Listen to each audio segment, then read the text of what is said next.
When I was 18 years old, I was looking for a calling in my life. I knew I wanted to be a positive change, but I didn't know what to do. So I started traveling for more than a year. And during those travels, I was actually very shocked to see in the United States of America vast monocultures of land, which really destroyed landscapes and also killed the Gulf of Mexico. When I was further down south in Central America, I saw poverty because of bad agricultural practices. And I also saw hunger, children going to bed without food in their stomachs. It really touched a nerve.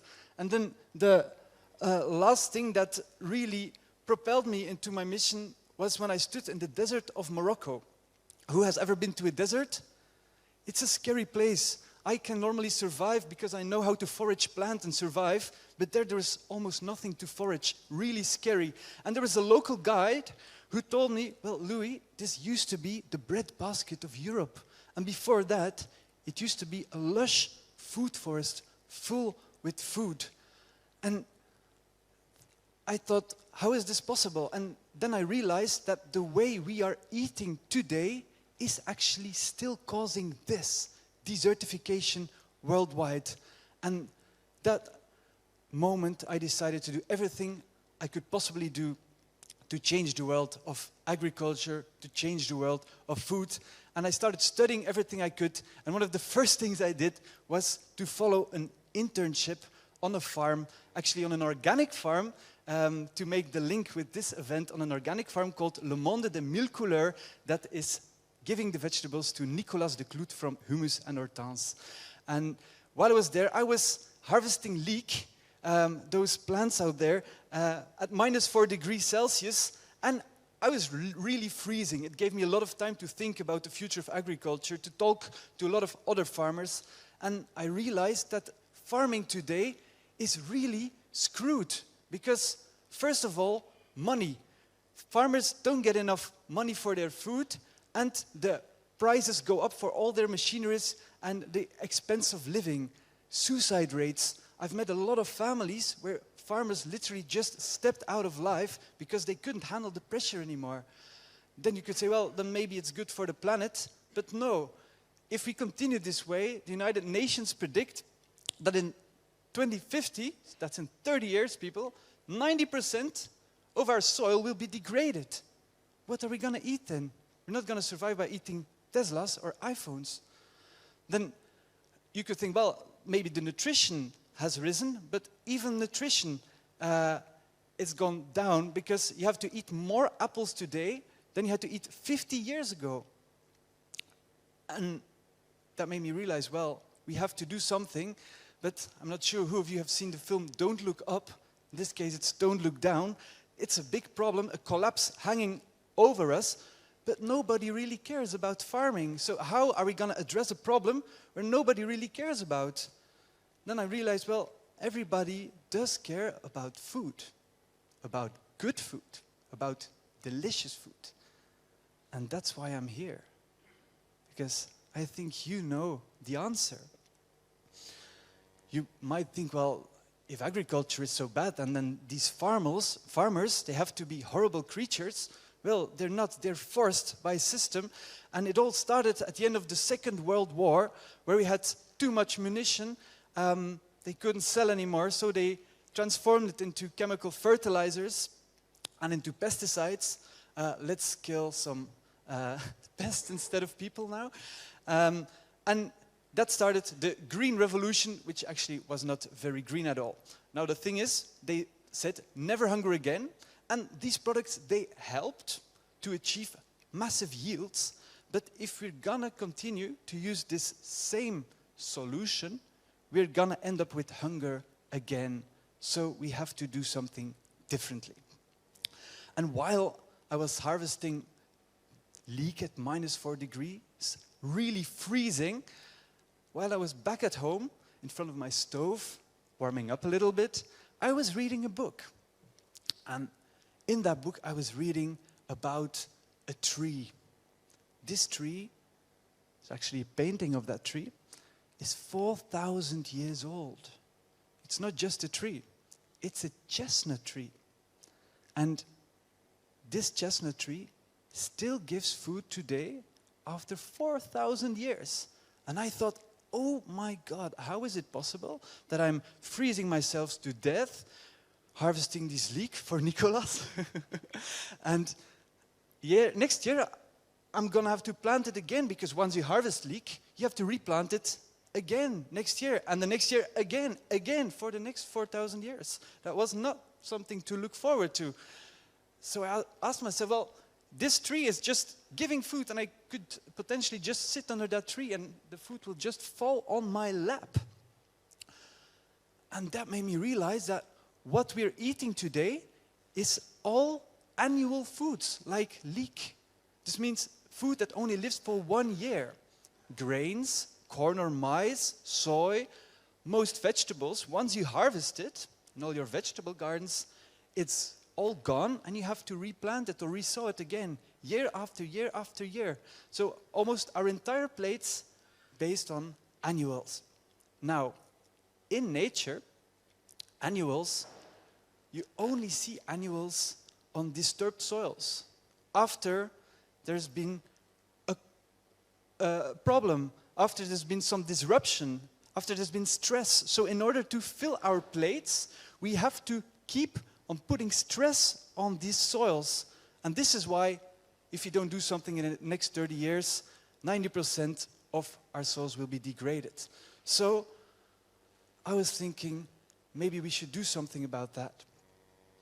And this brings us to the following. Who of you have or had a baby in his or her life? Parents? Well, you all know if you have a baby, you have to take care for the baby. Who of you has a partner that's grown up? Okay? Normally, if you have a partner, you have to give less care, if you're lucky. And it's the same in nature. Baby nature are the annuals.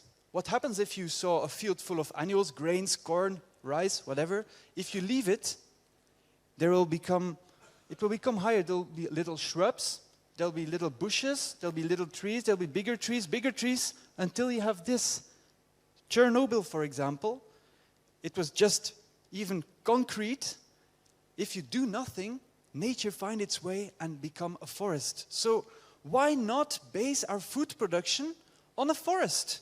If that's the most robust, most grown-up piece of ecosystem you can think of. Why are we basing our food production on babies?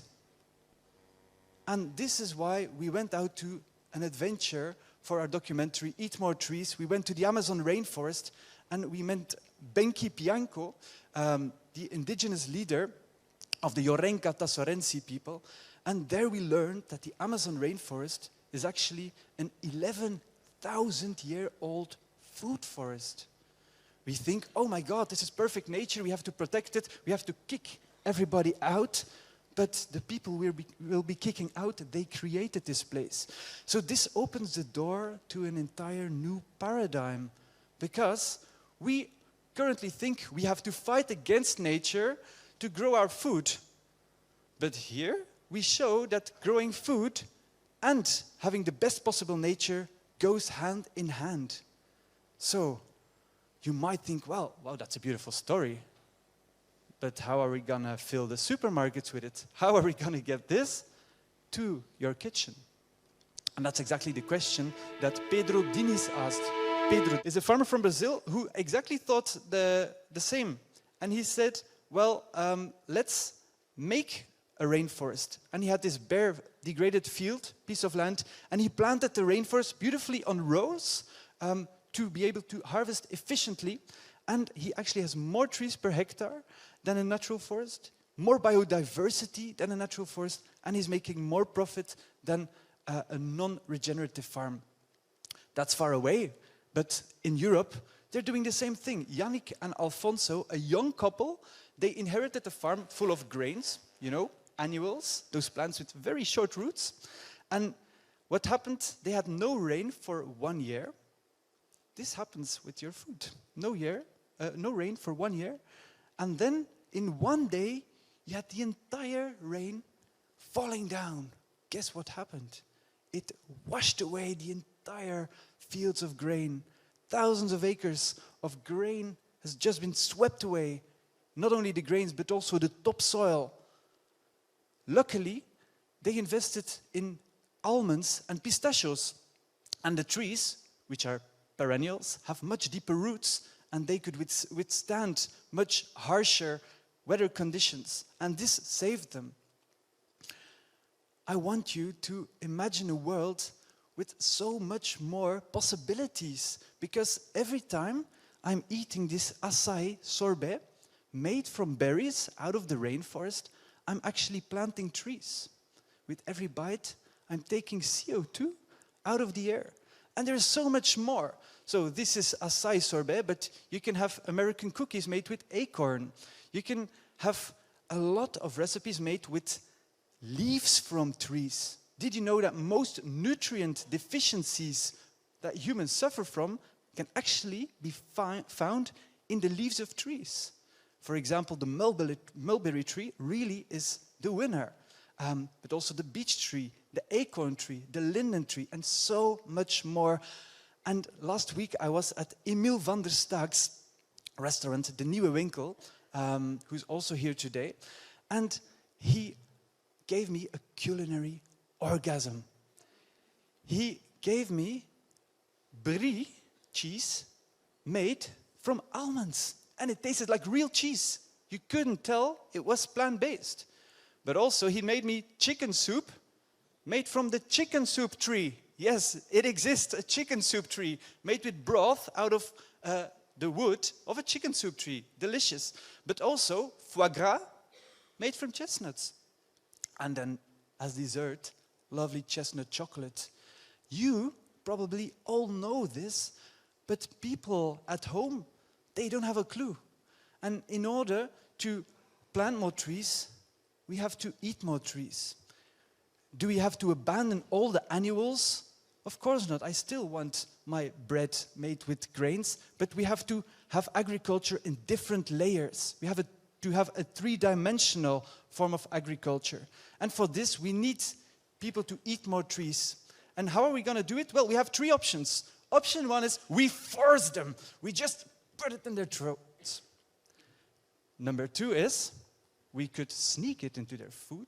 And number three is we could inspire people. Well, let's say we're not going to force people. Doesn't go very well. But we could sneak it in people's food, like we sneak biodiesel into the diesel, or like in America, they sneak corn into almost everything. But I think we're all here today because we want to inspire people, no? And that's actually why I'm asking you, if you have any great ideas, let's have a chat afterwards during the reception, how we can have people eat more trees. Ladies and gentlemen, in my hand, I have a piece of technology that can literally feed the world. It can be an agent for world peace. It can partially solve the climate crisis. This is a chestnut, but it could be any nut. So we have to save agriculture, because without food, we don't have restaurants and you're all going to be out of business. And the only way to save agriculture is to eat more perennials, to plant more trees, to plant more perennials. And the only way to plant more trees is to eat more trees. Thank you.